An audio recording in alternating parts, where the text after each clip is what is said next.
澳門一個多元嘅城市，有多元嘅群體，亦都有多元嘅需要。自從2002年賭權開放咗之後，經濟同旅遊發展異常迅速，金碧輝煌嘅賭場同酒店不斷落成，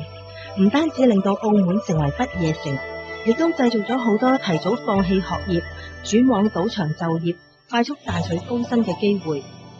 澳門26所賭場提供咗就業人口20%嘅職位。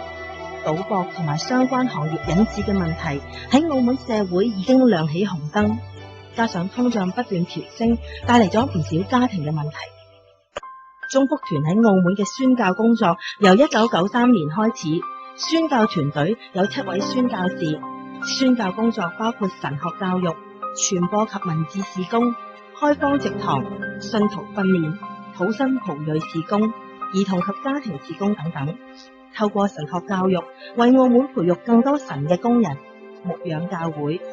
透過傳播媒介、文字出版嘅工作嚟聯繫澳門基督教嘅力量，並且作澳門社會嘅燈台，將基督教真理帶進社區、學校同埋家庭。前年，中福團喺氹仔植堂，服侍大量遷往該區居住嘅核心家庭。舊年，宣教士同多個澳門基督教團體組成明亮行動聯盟，取意明白真理、燃亮生命、光照世界，鼓勵青少年立志不賭，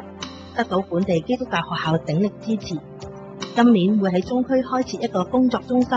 策略性嘅開展事工，亦都支援現有嘅工作，俾唔同背景階層被吸引到主面前嘅人有一個落腳點，喺呢度聚會活動，建立靈命，為主作鹽作光。